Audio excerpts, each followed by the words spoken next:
Donc le terme m'échappe avec comment ça s'appelle les gens qui font la constitution. Ah, les constitutionnalistes ou bien la commission. La commission électorale. La commission électorale. Voilà. Avec la commission électorale, ils ont voté, ils ont dit que 36 mois pour les élections présidentielles. Malgré tout ça, la CEDEAO n'est pas d'accord. Ils disent que c'est trop pour ça, c'est presque un mandat. Ça fait 4 ans. Plus les 1 an qu'il a fait, ça fait 4 ans. Parce qu'il a pas compté les 1 an. Chez vous, la CENI a donné une marge de manœuvre, c'est-à-dire un plan intérimaire de 36 mois pour Doumbouya. Donc il doit être au niveau de la transition pendant 36 mois. Ça fait 3 ans pratiquement. Oui. Ça fait 3 ans. Ils l'ont pas donné. Ils l'ont pas donné. Ils ont proposé. C'est le CNRD qui a proposé les 36 mois. Mais je me demande qui sont au CENI, qui dirigent le CENI pour avoir accepté les 36 mois et voté à l'unanimité. C'est pas possible. Donc la loi a été votée à l'unanimité. Oui, ils ont proposé et personne n'a discuté. Les gens ont accepté. Il y a quelques-uns qui ont refusé, qui sont sortis. Ils ont dit non, qu'ils ne peuvent pas être d'accord les 36 mois, que c'est trop pour une transition. Et les 36 mois, ils disent à partir du moment où c'est voté. Donc les 9 mois qu'ils avaient fait auparavant ne comptent pas. Donc ça fait 36 mois plus les 9 ou 10 mois, ça te fait 4 ans pratiquement. De ça c'est un mandat. Ça c'est pratiquement un mandat. C'est un mandat. Ah, oui. Les gens ne sont pas d'accord, les politiciens ne sont pas d'accord. Ils disent mais qui a voté ça, la CENI? Là, donc c'est comme si la CENI est contrôlée par le CNRD. Les gens ne comprennent pas. C'est quoi le CNRD? Le CNRD, c'est le parti du colonel Mamadi Doumbouya. Okay. C'est son parti politique, c'est la commission. Il en est le président d'honneur ou... Oui, il est le président. Le président du CNRD. Du parti. Ok. D'accord. Donc, voilà un peu la situation en Guinée-Conakry. Et je pense que c'était quand même une période où tout le monde a applaudi lorsque Alpha Condé a été déchu oui. de son poste, du pouvoir, j'allais dire. Et beaucoup de gens ont applaudi parce que il y avait en quelque sorte une certaine dictature que beaucoup de gens ressentaient. Certaines dictatures qu'exprimait la population. Parce que véhicule également des débats qui se font, qui se faisaient lors de la mandature de Alpha Condé. Ça n'allait pas bien. Ça n'allait pas et on sentait une certaine dictature. Donc, arrivé à un niveau donné, Mamadi Doumbouya a pris le pouvoir après avoir fait un coup d'État. Normalement, il est censé de privilégier des actes corrects envers la population et de corriger les erreurs du passé. De ne pas tomber dans les mêmes erreurs que ses prédécesseurs. En fait, ça là, c'est un point important. Parce que déjà, quand il a pris le pouvoir, je me rappelle, il avait été interviewé. Oui. Je pense, par une chaîne française. Et il disait que c'était vraiment de n'importe quoi qui se faisait et qu'on ne peut pas comprendre un pays tel que la Guinée-Conakry qui dispose assez de ressources naturelles, de ressources minières, mais que la richesse n'était pas partagée, qu'il y a vraiment la population ne se retrouve plus dans ce qui se fait avec le pouvoir de Alpha Condé et qu'il y avait beaucoup de dérives, la gabegie financière, de la corruption au sommet de l'État, que les institutions étaient totalement par terre. J'ai suivi un peu l'interview et vraiment, il a quand même suscité une lueur d'espoir pour la population guinéenne à l'époque. Et moi-même, je me disais, c'est bien parce qu'il était il était convaincant dans ses propos. C'était des propos qui nous faisaient acclamer. Mais par rapport à tout ce qui se fait, par rapport à tout ce que tu viens d'énumérer, je pense qu'il a commencé par changer. C'est comme ce que beaucoup faisaient aussi avant.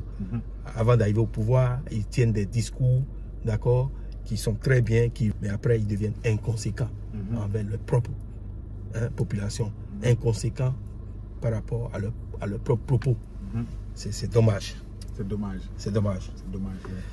Voilà, donc voilà un peu l'environnement en Guinée-Conakry. Et vraiment, je suis très content de pouvoir communiquer avec mon chef frère, Mamadou Alpha. Le plaisir est partagé, monsieur le docteur. Merci. Donc voilà, je n'ai pas souhaité qu'on aille trop en détail, mais ce qui est fait là déjà, c'est déjà quelque chose qui me satisfait beaucoup. Et la situation au Mali et au Burkina, je pense que c'est mieux d'être beaucoup plus focalisé oui, sur la situation actuelle, c'est-à-dire ce qui est récent d'actualité, que le Burkina Faso. C'est vrai, on peut revenir plus tard sur le Mali, parce que nous avons besoin quand même de faire quelques recherches, avant de revenir sur les... Mais je pense que déjà, on peut... Qu'est-ce qu'on peut dire? Qu'est-ce qu'on peut dire sur le Burkina Faso, sur les coups d'État de façon générale? De façon générale. Oui. Les coups d'État de façon générale ne sont pas bons pour un pays. Ça met un pays en retard, en général. Ok. Mais le cas du Burkina, c'est un cas spécial. C'est un cas spécial. Au fait, pourquoi c'est spécial? Le Burkina a connu des coups d'État. C'est le 3e coup d'État. C'est le 3e coup d'État. C'est trop pour un pays. Mais il y a des raisons vraiment fondées qui ont poussé. Les 3 coups d'État, je dirais, c'est un peu trop pour un pays. Ah, oui. Mais c'est compréhensif le cas de Burkina. Disons, Damimba a fait une grosse erreur d'avoir envoyé le monsieur, comment il s'appelle, Blaise Compaoré. Il est venu sur le territoire, un sanguinaire qui a tué son homologue, qui était recherché, qui était condamné. Le monsieur est venu sur le territoire burkinabé et il est sorti. Tu parles de Blaise Compaoré, qui a été ami très cher de Thomas Sankara. Thomas Sankara, le collègue même de Thomas Sankara. Oui.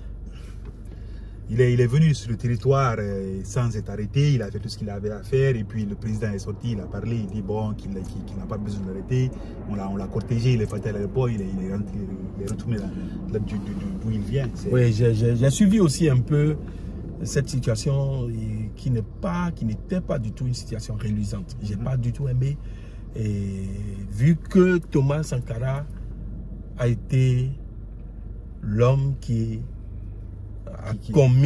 aurait commis la révolution. Oui, il a connu la révolution ensemble avec Thomas Sankara. Ils ont fait les choses ensemble.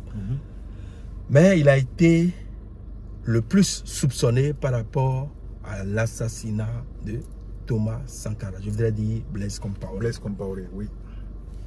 Et cette situation a fait que beaucoup ne l'aiment pas.